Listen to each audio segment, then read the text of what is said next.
This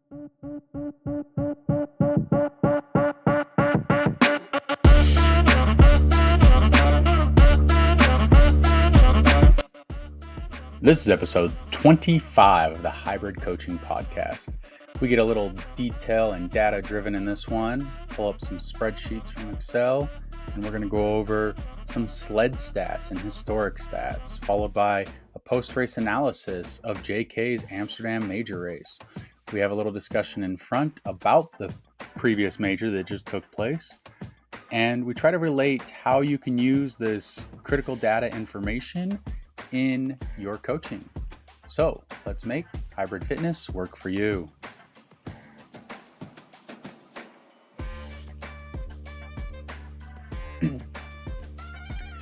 All right, we are recording. And I know this is like the fourth time we've talked since your race, JK, but I'm still excited. Like that was great last week. If anybody didn't know, yeah. I think it's the seventh. I think it's the seventh time we've spoken. Well, I It's just been meant 7 days. yeah, 7 days, 7 times. Yeah. I just meant in terms of actually communicated. We've been talking, like called you yesterday. We had a call 2-3 days ago. We talked after, besides just like the normal text messaging we do. Like it's been fun. Yeah, yeah. Georgie always, um, no, she doesn't get angry at me. It's just like when we're cooking dinner together at night, I might just quickly jump on my phone and she's like, "What are you doing?" I'm like, "Sorry, I just got to message Anthony." I gotta tell you, man, that happened a couple days ago, a week ago. Lauren and me and Lily were sitting down eating dinner, and I pulled up my phone because you had texted me and I was responding. And Lauren's like, "What are you doing?" I was like, "Oh, just texting JK back." And she was like, "Okay." Yeah, Like yeah. I It's was like, like, "Oh, oh, well, sorry, JK, I'll respond later." yeah, yeah. No, all good. Maybe we should have a little bit of a inside emoji to quickly send if we both can't send, if we both can't give each other time straight away.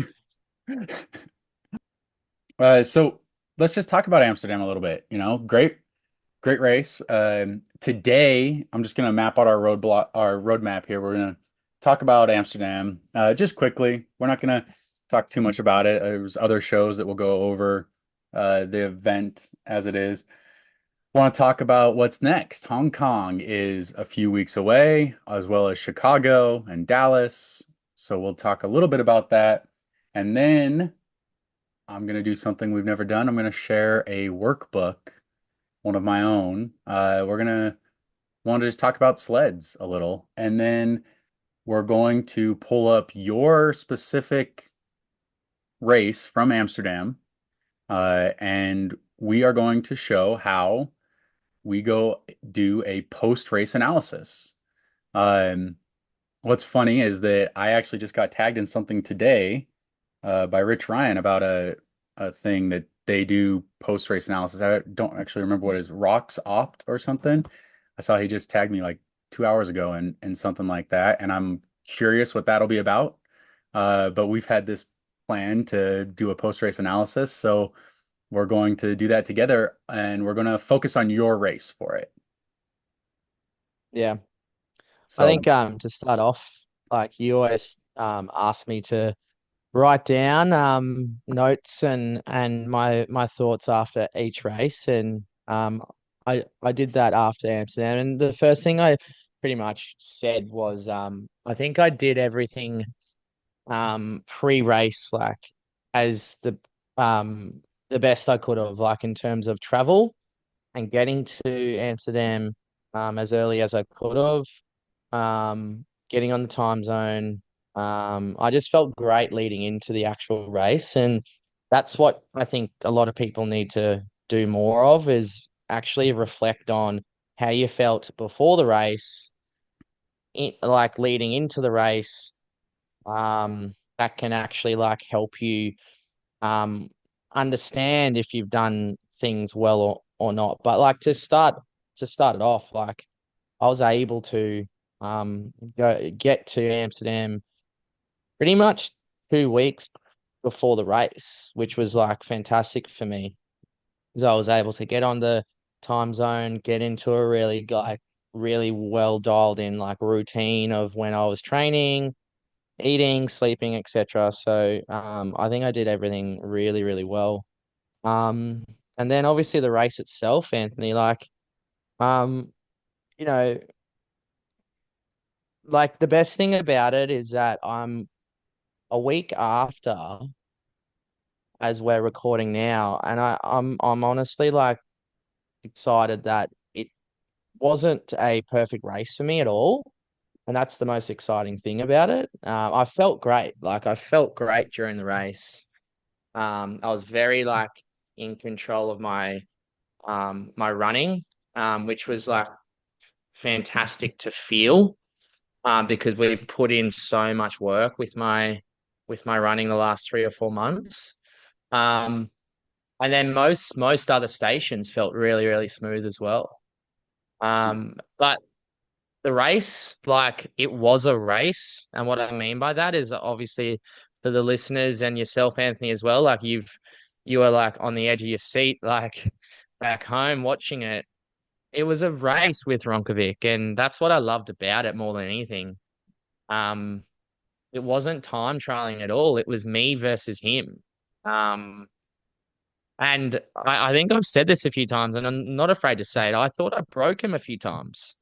Straight after the rower, I took off and immediately like put 5 to 10 meters on him on that sixth run.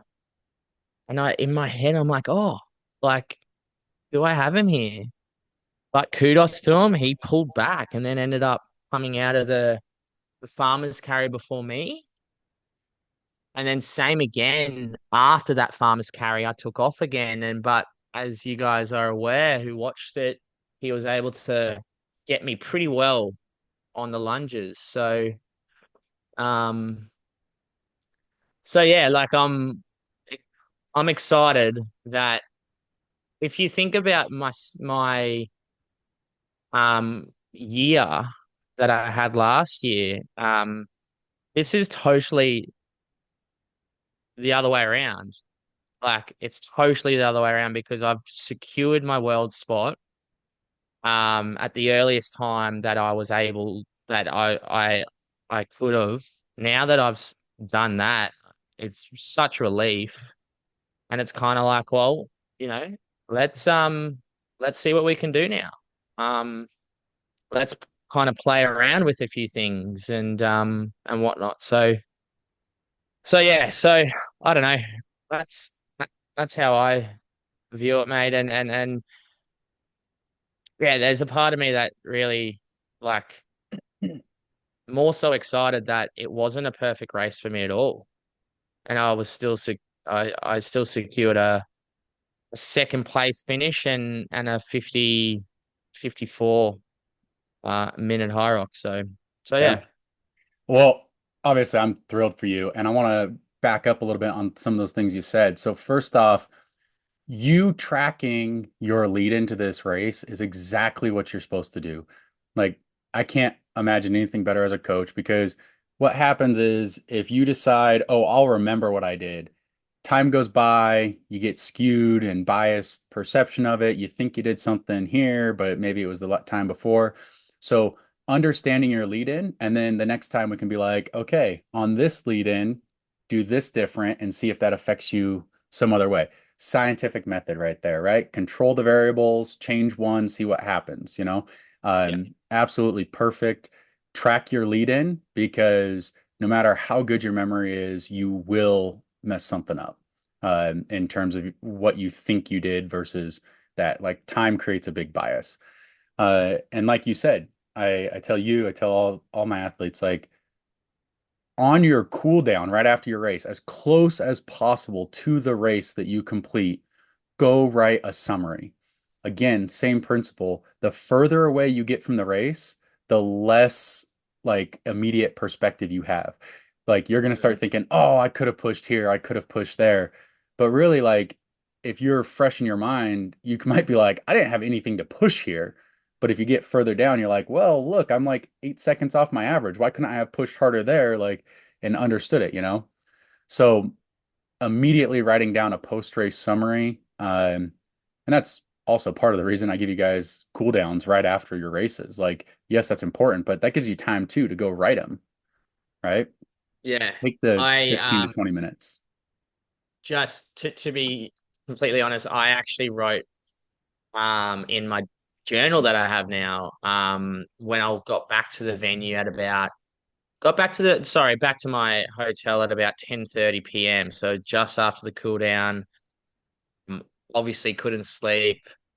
Was on the phone to Georgie quite a bit, but then ended up like writing down a lot of notes. It was probably 2 hours in the end after. But you're right, that initial aftermath perspective, let's just call it, is very, very key. And also is it can be very different as time goes on. Yeah, So yeah, it's exactly. very key.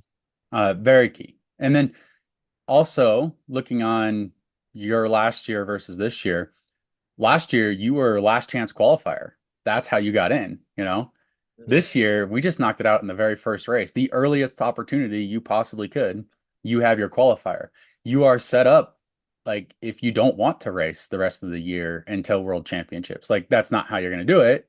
But if you wanted to, like you have that pressure off you. You're not looking for where can I go get a time? Where can I keep myself in the Elite 15? And you had an automatic qualifier anyway because of your performance last year, but like that is very key. You have the luxury now of looking at the season and saying, here's what I can do.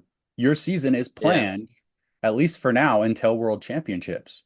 Um, like literally the only thing better that could have happened was if you took first and you got an automatic qualifier into next year's majors. Like that's the only Yeah. thing that could have That's the projected only further, thing. right?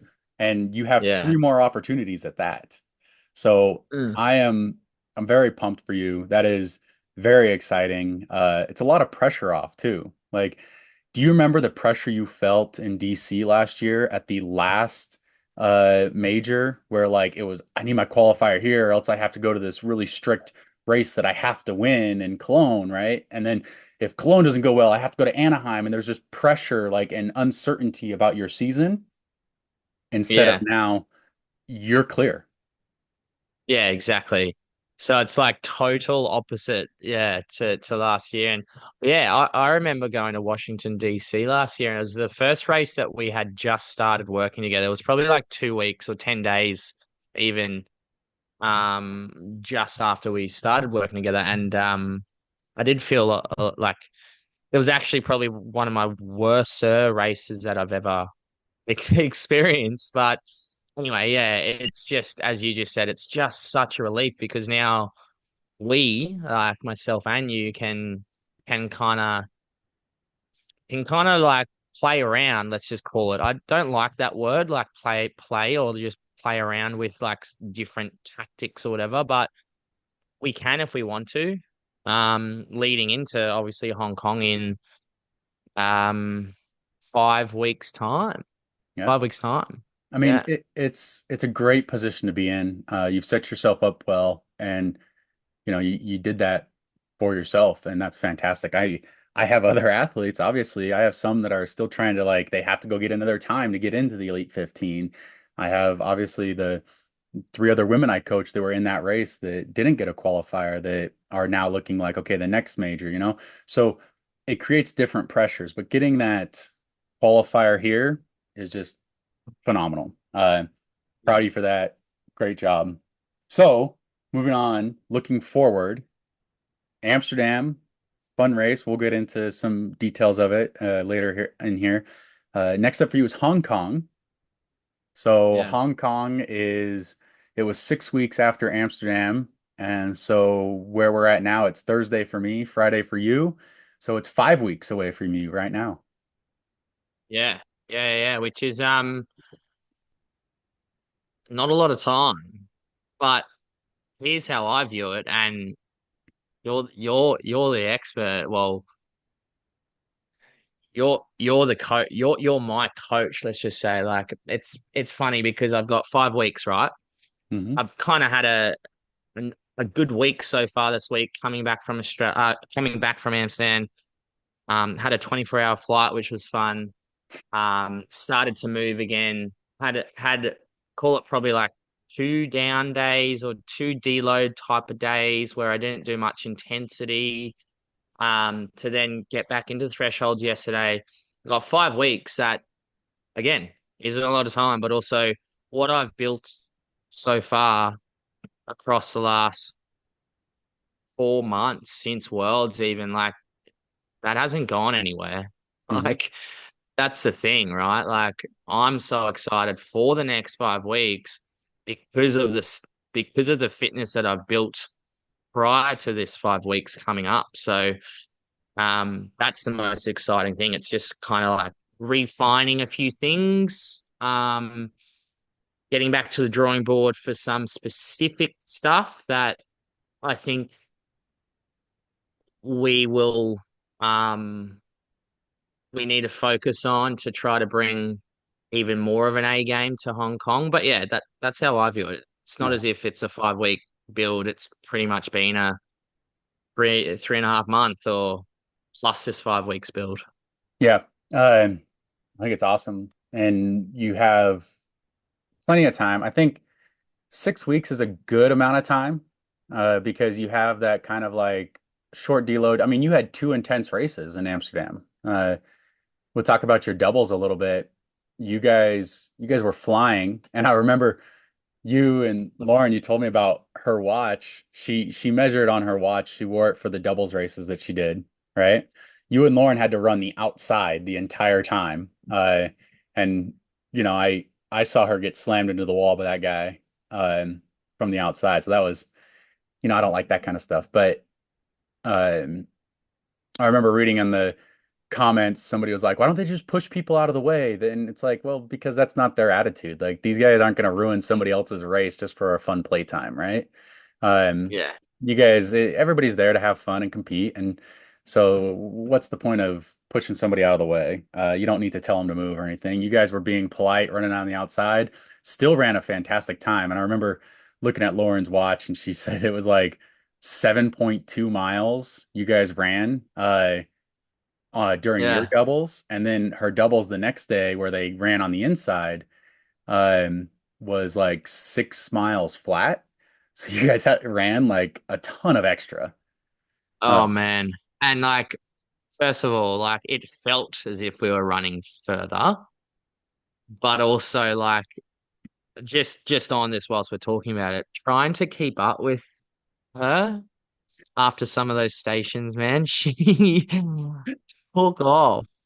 And there was a few times where she was maybe 15, 20 meters in front of me and looked back and I wasn't there. So she purposely had to slow down because I was just trying to chase. But it was such a cool race to do it with her actually. Yeah, I was But I was very happy to see you guys do that together. Your guys's everything was on point there. I know the whole strategy was, well, JK is basically running a High Rocks Open race as hard as he possibly can, and whenever he has to break, Lauren takes short pieces of it. And you guys talked about how what she take like 6 meters of the sled push, and you did 46, 6 minutes, yeah. 44, like so. Yeah.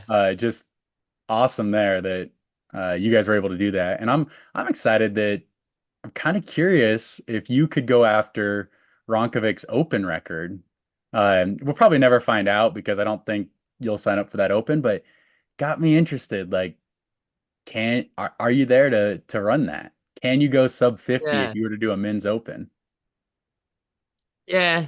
I don't know. Like I haven't even thought about that to be honest. Yeah. And look, I like to be honest with our calendar this year, man. Like obviously, I just don't think it'll be a Yeah, I'm talking not point. But not sure you'll get yeah, the opportunity. but it would be interesting just to know, right? Because he did do a 50 flat, didn't he? Yeah, 50 30 or something like that. 50 Yeah, 21. something like that. It was really quick. I am just worried now that, when you and I run a doubles in Vegas, that you're going to expect me and you to go faster than you and Lauren went, and it's going to be tough. Man, that's gonna be it, that's gonna be fun. That's gonna be fun. Anyway, yeah, so excited for Hong Kong. That's next. And Amsterdam, tons of fun. Great job out there. So let's get into a little something we'll do. And if you guys are listening to this on the podcast, I believe Spotify will have video and we're also available on YouTube. Might be easier to follow along, but I am going to try to voice out what we're looking at. So I'm going to share my screen here. So I'm just going to try to explain some of the things we're looking at as we do this. Let me open this up so I can see it. You guys would be able to see my screen. So I'm gonna go to what I track. All right. So this is old stuff. We are in season 7. We wanted to see the station stuff. So this is my sleds. Um, so here we go. This is a little analysis of the men's sleds. And what I've done here is I've pulled it any elite athlete or close to elite athlete that has run a race since they switched over to the center sleds. So we're only looking at center sleds. We're not looking at previous. Yeah. And Which was when? Which Fort was Lauder Fort Lauren. Lauderdale 2024 was the first race with it. So since Yeah. Fort Lauderdale 2024, I took any elite athlete or almost elite athlete and brought them in here. Some of the things I did, and I made sure that each event um, was one with the center sleds added. So even after Fort Lauderdale, there were a couple events where they didn't still have the center sleds yet, including in the Middle East, like the Doha race. So we don't include those. It's only center sleds. And I had to exclude Michael Sandbach because in the World Championships, that's the only place he raced with the center sleds, and he got a penalty. And so that would have Yeah. skewed results. So we're not going to include his times. But Yep. otherwise, you can see everybody's times. And so you can see course average times down here um, for each one from elite athletes. We're only doing, like I said, I believe the elite athletes would be the most consistent because obviously everybody else would be improving. So you'd see the least amount of variance through them. So we're only going that top 0.5% of performers. And what we do is I wanted to show something that I found interesting when I did this. So you do it just because I've been tracking the sleds for a while. And I'll tell you why I've been tracking them for a while here. But the average men's time on a sled push, you have it per person right here, but the average men's time on a sled push, including Amsterdam and Nice, is a 2:26.8. So 2 minutes and 27 seconds, call it, Wow. on the sled push for all the elite men. The elite men on the sled pull do a 3:35.3. So that was what you would take as your averages, right? And if you've ever done statistics, one of the things you want to look at is the standard deviation between a data set. And so standard deviation on the sled push is a 16.5 seconds. Standard deviation on a sled pull is 20.5 seconds. And Yeah. that's significant. So we'll show what that means here in just a second. But I've heard a lot of talk about how, well, Amsterdam was so abnormal, it was too fast, all this stuff that way. But one thing I found when doing this data set comparison, if you look at Amsterdam versus Nice and every other race that has had center sleds besides those two, in terms of outliers, Nice World Championships was a further outlier to the other way than Amsterdam was to the fast way. And the way you determine that is by standard deviations. So something that matters is two standard deviations would mean that something is a very far outlier.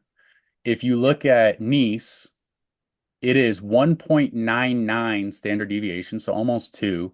That means it would be like the 98th percentile in terms of if you had a warranty, if you were to warranty something, that's the percentile you look at. Anything over that 98% is going to work right, 2% is going to fail. That's what you got to cover. But 1.99 standard deviation. So Nice was 32.8 seconds off the average on the sled push and 37.4 seconds off the average on the sled pull, whereas Amsterdam was 28.8 seconds off the average on the sled push and 34.8 seconds off on the sled pull.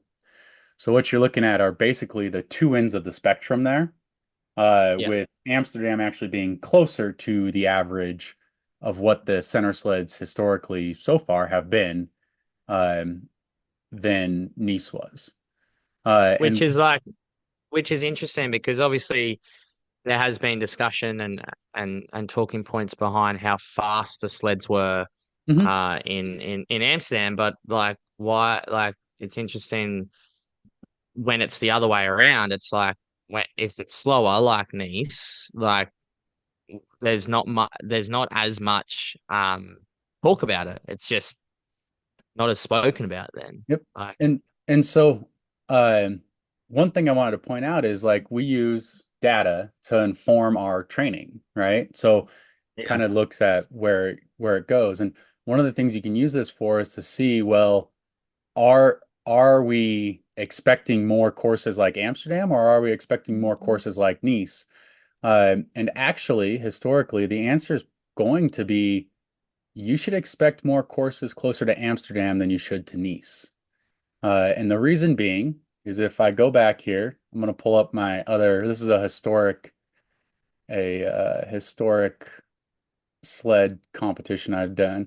So do you remember a few years ago, this might have been actually right before you got in, there was a lot of talk about what's the difference between the European sleds and the US sleds, yeah, right? Well, back then, I took all the athletes who had performed both in Europe and in the US, and I averaged their European sled times and their US sled times, and showed the difference. Historically, the men would push a 217.5 in Europe and would yeah. push a 301 in America.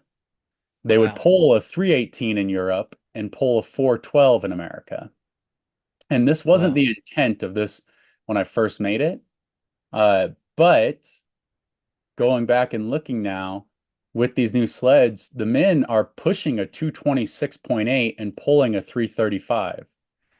That looks and sounds a lot more familiar to the European times and actually Yeah. even slower Yeah. than they used to be. So historically, you can say that's the intention of the sled push and the sled pull to have them be about a 215 and a 315, or near that, near 315, 320, for the men. And we can look at the women here in a minute, but that tells me you're going to see more courses that their sled pull averages and push averages should be closer to these times for the elite people. And that's Yeah. looking at it. And, that's in our discussion with Mintra a few episodes back. One of the things she talked about was they realized how much the carpet affected the sleds back when they did their very first event, right? And they ended up taking weights off of what they have told. And nobody does. Hyrox is a mass participation event. They want people to finish. They don't want somebody spending 7 to 9 minutes on the sled push and the sled pull. They don't want people spending an inordinate amount of time on just that station. They want you to be able to move through it properly and continue to move through it, which is exactly what it looks like they're leaning towards. And one of the things that I noticed that they've done is in Amsterdam, you guys had new carpet. That should be exactly what happens to have the least Yeah. deviation every event, every venue, at least for the majors or the elite racers, should have brand new carpet. Why not? Yeah. Yeah. You have any questions Yeah. about Like, the sleds? Do you want to see your average? We'll pull you up yeah, right here. I was actually just gonna say, like, all right, so So actually, yeah, just pull that up. My sled push. Your sled push Um, is about 4 seconds, 4.6 seconds faster than the average, while your sled pull is actually 5.5 seconds slower than the average. yeah, And we know that. We know what your strengths and weaknesses are. We don't have to go through it, but you can see all the other men here as well. I do this data stuff all the time, pull it in by hand. So you can see this is just center sleds, by the way. So we could go historically back and look at the past sleds, what they were before this. But just for the center sleds in any race you've ran that has the center sleds, this is the information we're looking at. yeah, yeah. And Uh, and so just to see anybody that is listening, just for reference, Amsterdam, the average male pushed their sled in a minute 58 and they pulled their sled in 3 minutes point 5. Um, yeah, Against the average of us using a center sled, it is 28.8 seconds fast on the push and 34.8 seconds slow, or sorry, fast on the pull. Boston. Yeah, Uh, yeah. just in reference, the Nice World Championships was 32.8 seconds slow on the pull on the push and 37.4 seconds slow on the pull. So to conclude with this, Anthony, like, what do you conclude? Like that we're still gonna get inconsistencies through course versus course, number one. But is Um, it inconsistent? Like we've seen now two extremes. The last major and the last world championships and the last major, the two yeah, televised things. You've seen the extremes, right? But if you look at the races that have happened between them, Brisbane, Stuttgart, Sydney, Toronto, all those races with the center sleds, the averages are within one standard deviation or like within 1.5 standard deviations. So actually Stuttgart was one of another one that was just slow. So like how do you want to measure these? But yeah, yeah, you can see like if you're watching the standard deviations from what's normal, a normal data set, that's what you use statistically too, to show that this is what we can expect. yeah, And so if you're a coach, you need to know what can I expect in the future, and this is one way to go about it. Um, Looking at the the old times, as I brought up before, the old times, I would say the European sleds where Hyrox originated, saying that the average is a 217 push and a 318 pull tells me that right now we're actually slow compared to what they historically were. So mm, I bet you that's what they're working back towards. And not, I actually don't think they have any say on working back towards. It's that's what the intention of the race was. Because yeah. nobody wants to see people doing 5 minutes on a station when that would be the longest time you're there. You know, the longest stations that we have in this sport are or should be the ski in the row, right? Those are the longest Yeah. ones, and everything else, you know, they're looking for a 2 to 3.5, maybe 4 minute workout between these runs. I Which just think makes like, sense because that would make it balanced. That would, three and a half yeah, minutes of running, 3.5 minutes of station, back and forth, work it out. yeah, yeah. I think for the masses,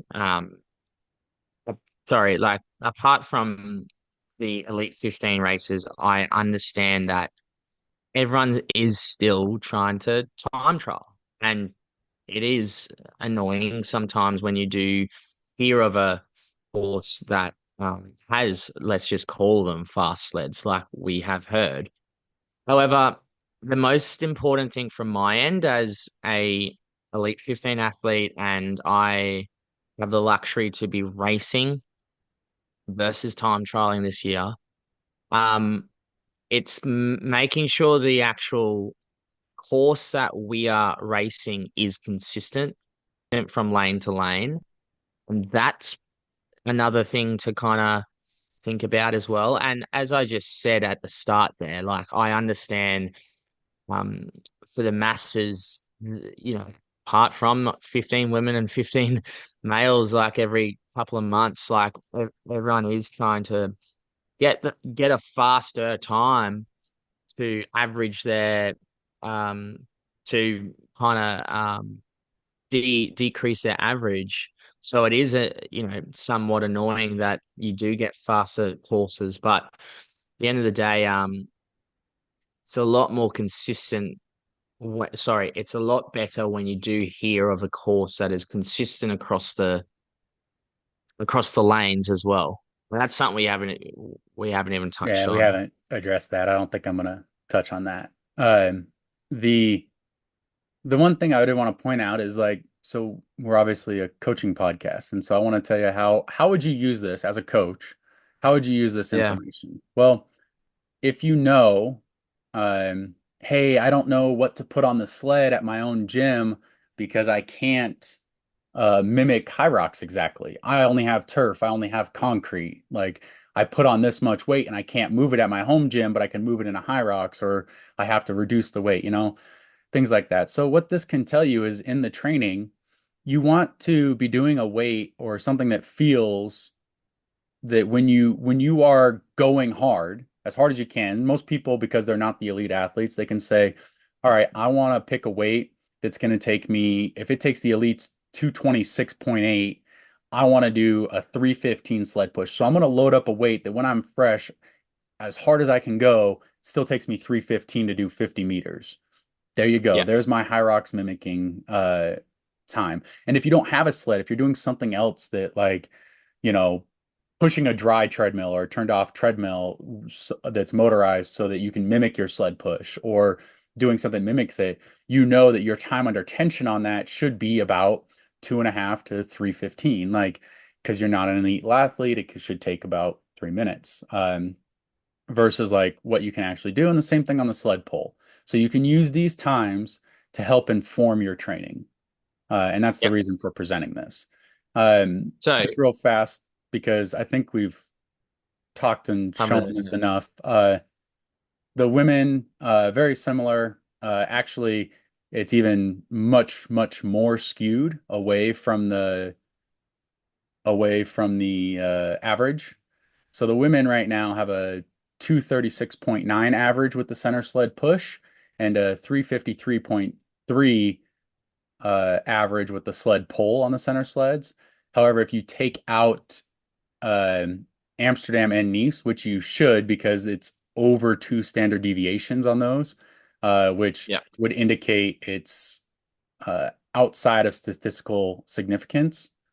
If you take those out, the push and the pull normalize a little bit more.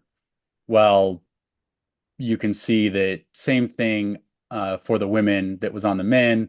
Nice was exorbitantly slower, whereas Amsterdam was very fast, but not as fast as Nice was slow.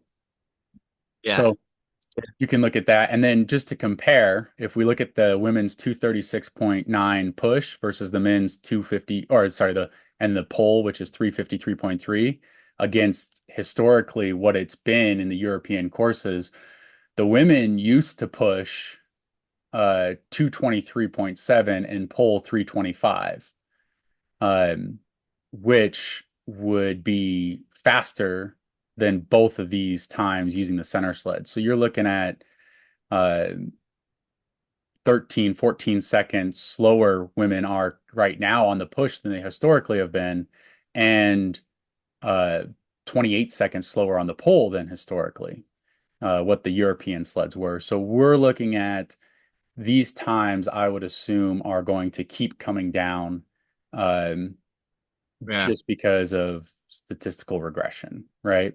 yeah, So and I'll show you actually one thing that I was doing. This original sled, the historic one, was to show what the difference was between Europe and North America in terms of what you could expect from the sled push and pull added together and averaged out.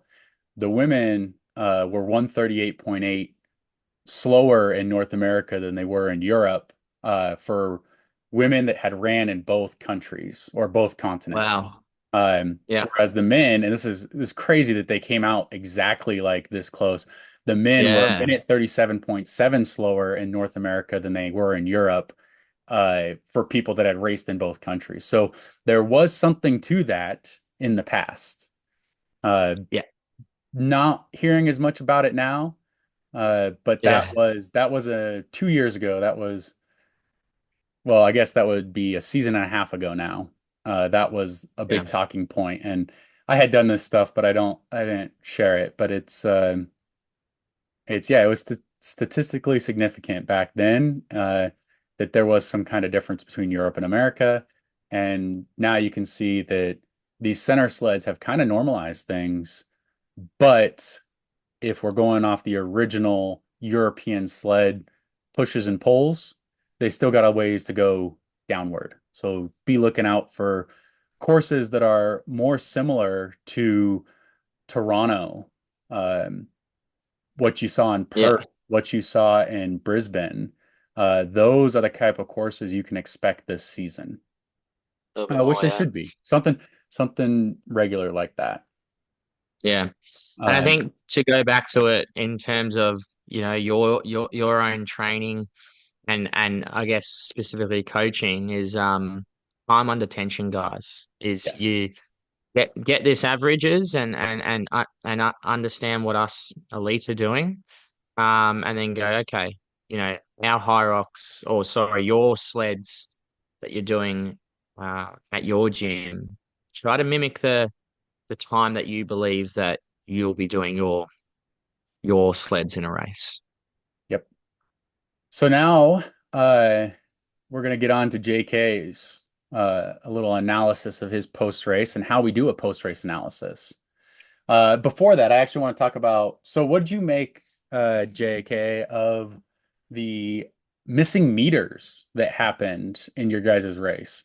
So you guys were essentially missing 8 meters of uh, 8 meters of burpee broad jump and 10 meters of lunges. Yeah. Um, I had no idea. It's not as if I could have, like, I felt that, if that makes sense, like during it.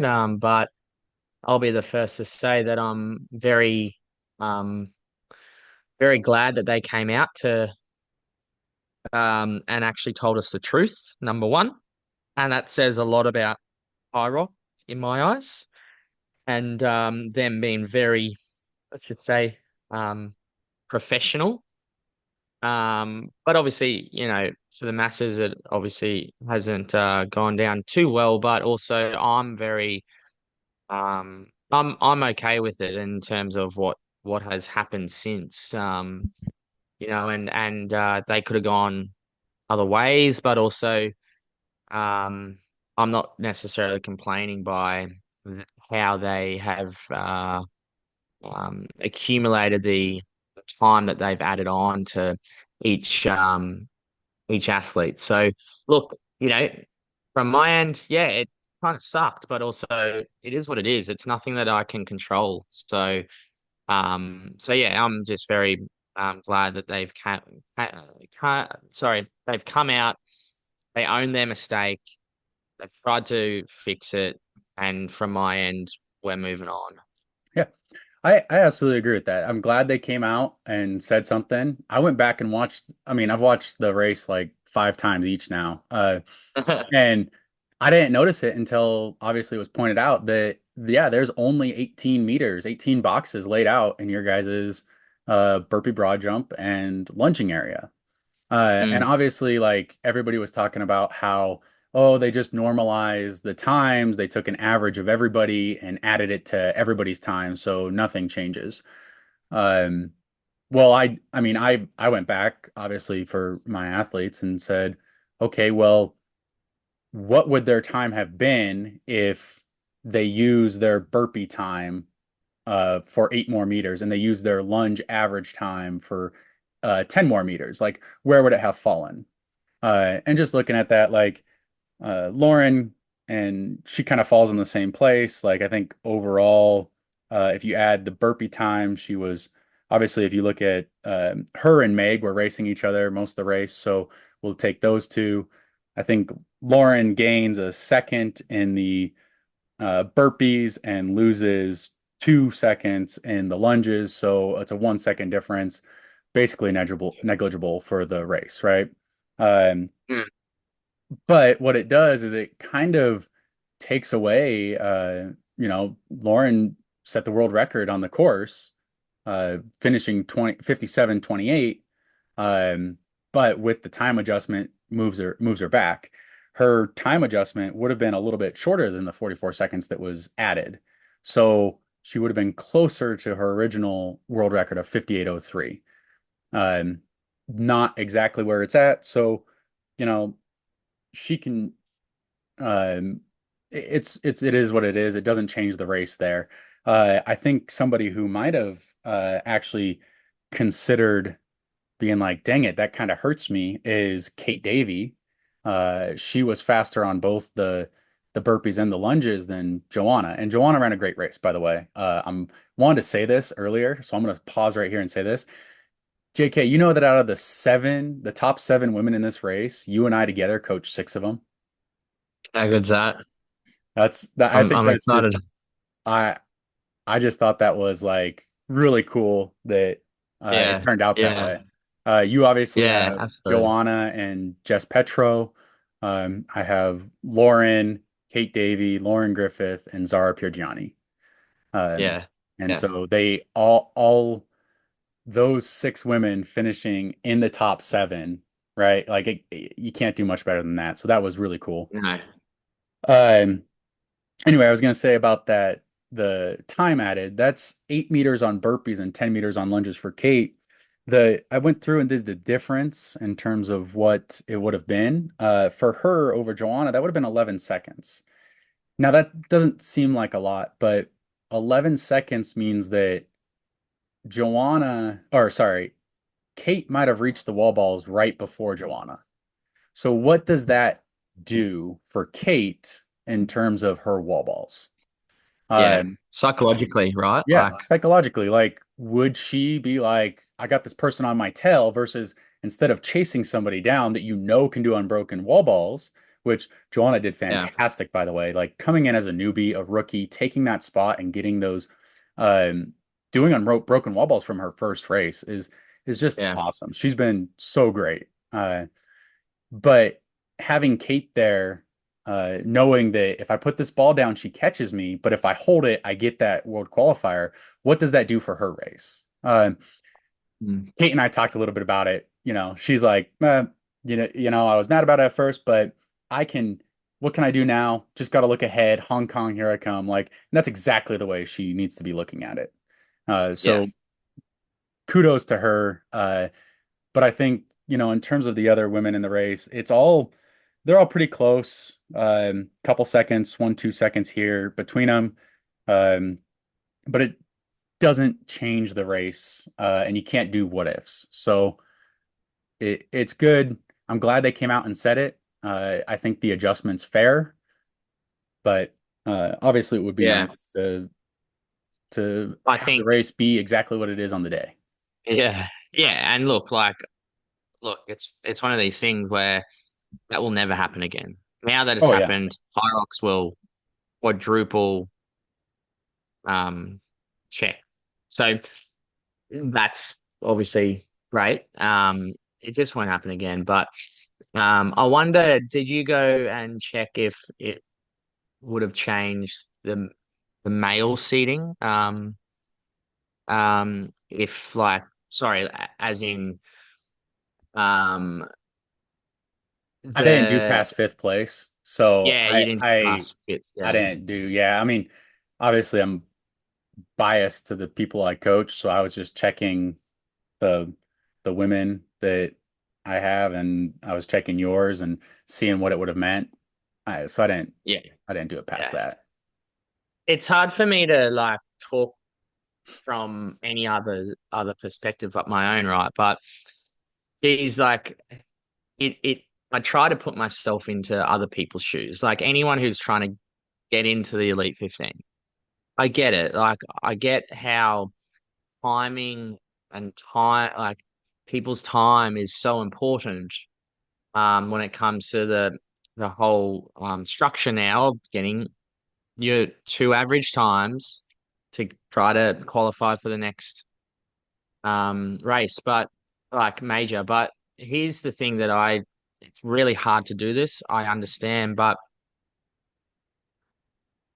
all like, and this is how I try to like tell my athletes as well, Anthony, is that you can't control anyone else. You can't even control, as we are aware, a high rocks race anymore. Like, or not anymore, but you can't control a course. The only thing that you can control is the training. The weekly routine, the volume, the recovery that you do, and leading into your race, your taper, etc. So you have so much energy to give throughout the day, and I'm going on a tangent here, but it's so hard to not care about these things. I understand, but if you can really try to be mentally strong here and go, no, the only thing that I should control is trying to get to my next race in the best shape possible to really get after it is really where you should be trying to spend more energy. Does that make sense? Yeah, I mean, Um, you can only, in the end of the day, you can't control what the course is. You just can race it, and that's no, why what we talk about all the time, take what the course gives you. My goal as a coach is to have you as prepared as possible for any yeah, situation, right? for any And this is course. this is something, yeah, like so that you can take advantage if there's a fast course, or you cannot, and this is something we'll look at right here. Again, we're back on. If you guys are watching on video, you can see my screen. This is JK. JK said it was okay to do our post-race analysis on the podcast. Yeah, of So course. we're going to Yeah, do a yeah. full post-race analysis, and so you guys are going to get an inside look at um, his breakdown just right now. And these are numbers only pulled from High Rocks, their website, and High Results, which I'm very happy to have high results this last year because previously I do this and I do this all by hand. With high results, it's much easier to look this stuff up, get it pulled in here. So awesome. Very happy to have them. I like their style. So one of the things that you can see, this is I've hidden a few cells here, but these are all of JK's races since him and I have actually had time to work together. Um, One of the things you'll see is these are his full grid times. This involves every race, including the new sleds and the old sleds. And this is something that I really like to see. This is JK's maximum potential, I call it. So his maximum potential, if and what this is he's ran this in a race. That means so he's ran each one of Yeah. these stations and each one of these runs in a race. So if JK ever gets the perfect course and is at his perfect fitness on that perfect course, he has the potential to run a 48:57. Um, because that's where all these numbers are taken from, is something Yeah. you've already done in historically. One of the, and I'm not going to show how I come up with it, but I come up with something called I like to call the MAR, the maximum available um, after replacement. And it's similar to a war in baseball. So if I were to replace your ability on something with the next best, right? Your actual maximum potential is a 5111. So What do you mean, like the next best? Like, explain that. well, that's part of determining the factor. And so we'll talk about that after, Oh, but I'm right. not going to share that. So 5111 would be your high end potential on what could be not necessarily the best course, or you running your absolute best. Right. Usually, what I've Yeah. found is that when you have a good race, you are the difference between your best maximum and the MAR that I get is about 50% to 1.5 times off the difference between those two numbers added to your MAR. So basically that means if you were to run it, a 53:20 is a reasonable number for you to be aiming for right now. So Amsterdam, that's the race you just ran. What we do with this in our post-race analysis is say, hey, look at this, JK, you ran, we'll go station by station before we go over our runs. You ran a 345, or you did a 345 on the ski erg. Your average on the grid is just under 352. Your average overall is a 346.5. So you were better in this race than you generally are. Yeah. That's good information to have. And what we'll do is we'll look at where were you better, where were you worse, and what about your overall time, right? So sled push, we already talked about all the sleds, but you were better and better on both the push and the pull. Yeah. Um, on the burpee broad jumps, you actually had, I think, your second fastest time ever. And obviously, 8 meters was taken off. So that would account Yeah. for something there. I don't have the additional time added on here, so we're just going to leave it at a 2:32. So we're Yeah. still looking at your time because that's what your raw time was. Um, your row, 3:52, faster than your average on the grid.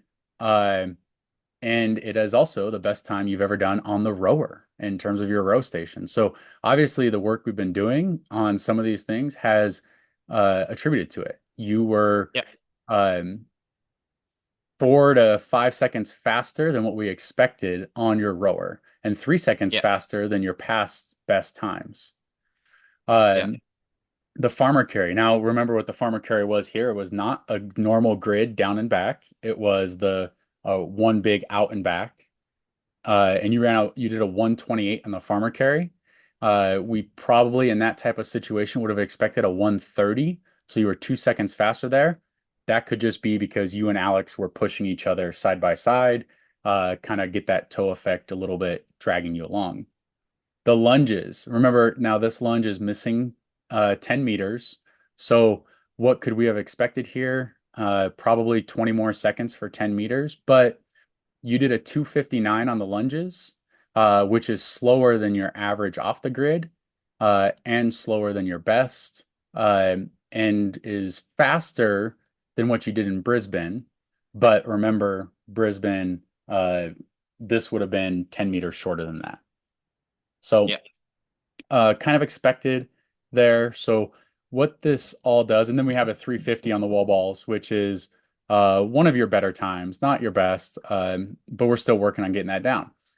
How do we use this to inform our training? Well, we know that you're hitting good numbers on your ski. The sleds, obviously, we're going to keep working that because of historical numbers, but this was a good start to show it. Your burpee broad jumps, was it within acceptable? Or are we still going to try to push that? It looks like that would be a great number, a 232 to 240 to be hitting for you. Yeah. Um, the row, I'm always very encouraged when seeing you get in and out of the rower, seeing you run through the rock zone. So just that makes me excited that you're even gaining a couple seconds on your row. Farmer carry. So we have really good numbers and good positive data we're seeing from Amsterdam's course. And good thing about you is just over since Worlds, we have these positive numbers that we're showing. Like you're getting faster in different Yeah. things each time, right? Um, and then we get to the running. So your overall run time plus rock zone time. So we're talking run plus rock zone, 30:41. Um, which puts you at an average run pace of a 540 per mile pace the entire race. Um, I did it in miles because I'm not doing it in kilometers. Uh, and it would take me a second to adjust that. So I'm not gonna do that. Let's see here. I'll just do it. Equals U divided by I think it's 1.6. It's a 331.6 per kilometer pace. mhm. Um, so obviously your running's on point. So you're able to do great runs with that. One thing I do notice is we look at your average run pace from past races versus this one. This is on pace with your run pace from Cologne, right? Yeah. World Championships, you actually ran a little faster, but I think that course uh, may have been a little short in the run, and not necessarily the run, but the actual rock zone. And I think that's because I think some of the rock zone from the World Championships was bled into the stations, and so it wasn't completely separated out. Right. Uh, One thing I would use this for is I'm gonna look, where was your worst runs? Are you bleeding timeout? And so everybody can analyze this on their own.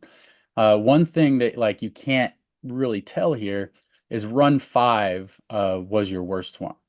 So that was going from the burpees into the rower. We didn't expect that. I didn't expect your worst run to be burpee to rower. I No. actually, the longest run of the day was rower to farmer carry, Yep. um, in terms of maximum distance based on the course.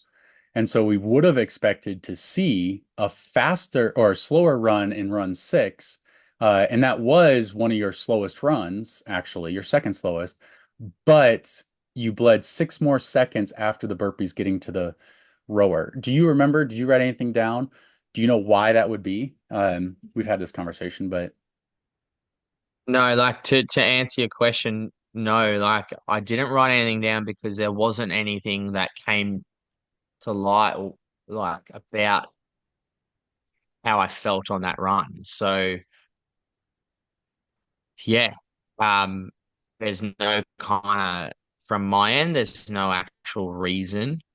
Obviously this data obviously shows that it was a little bit slower, but maybe I drifted off. Maybe mentally I just drifted off for like that's fascinating. Maybe that split, 200 meters, 300 meters, um, like just didn't allow me to kind of yeah.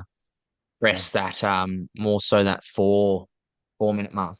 And I think looking at it just from a coaching point of view, I think what happened there could have been that you expected to beat Alex out of that zone, and when you didn't, you kind of almost let him go there and then flip the switch and we're like, no, I'm going to catch him.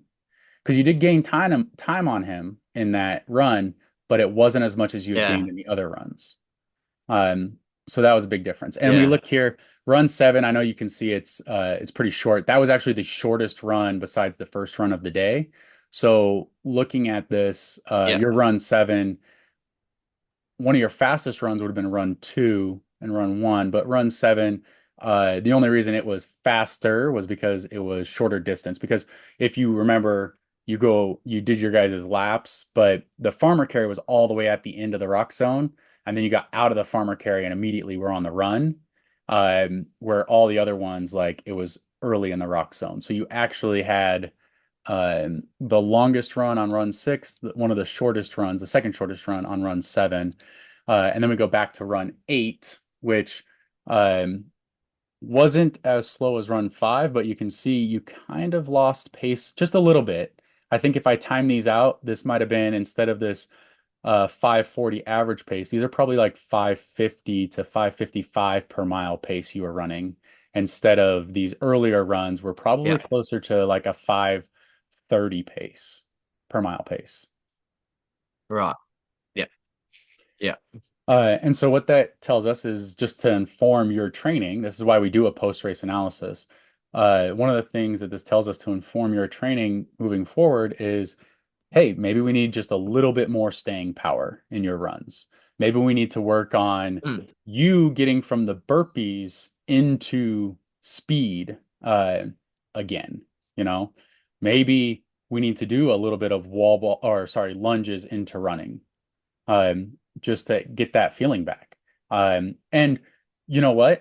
Looking at it from my point of view as a coach, we haven't been doing that as much. This has been a very general fitness build to get you fit. We haven't been doing as specific high rock stuff. And so I would expect to see this very similar to this. yeah.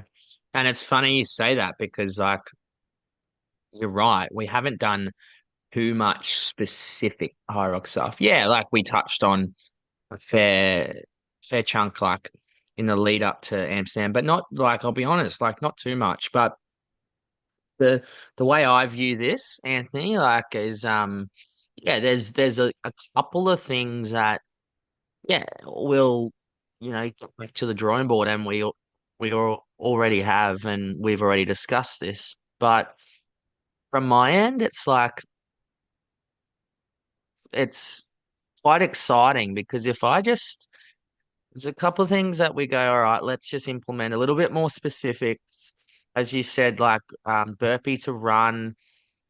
Maybe even like running into or like the lunges specifically, like single-legged strength stuff. Like um apart from that, apart from those little one percenters that we will be hammering for the next 5 weeks, my the first thing that I'll say about seeing all this data is that we don't need to change much at all. We just need to continue on the trajectory that we're on.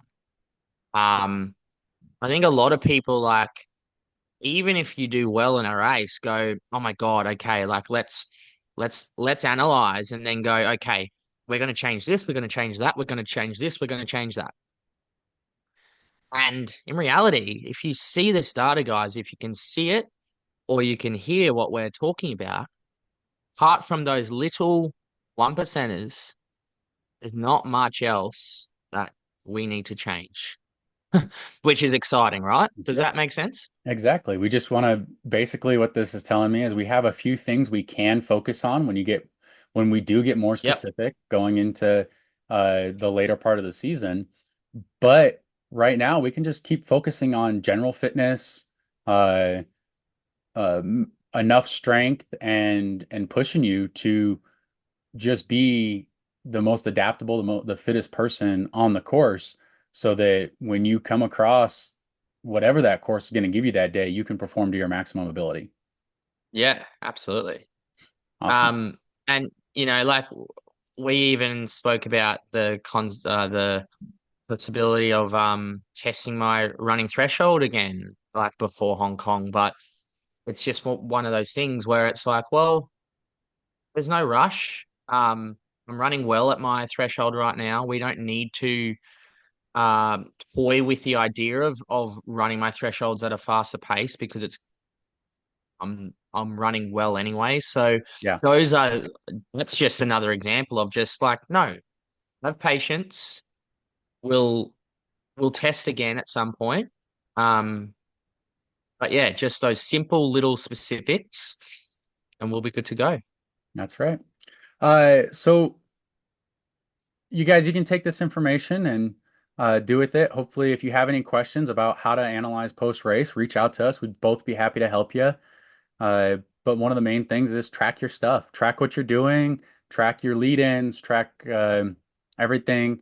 Make sure you do your post-race analysis. Like write it down for yourself. It doesn't have to be shared with anybody. Just keep it for yourself and use that information to inform your training moving forward. Um, I don't have anything else for today. I hear Lily is awake now, so I need to Oh, get moving on here. But JK, let everybody know where they can find you at. yeah. So jk.hybrid coaching on Instagram. Would love to hear how your training's going, guys. And thanks so much for listening. And Anthony, what about you?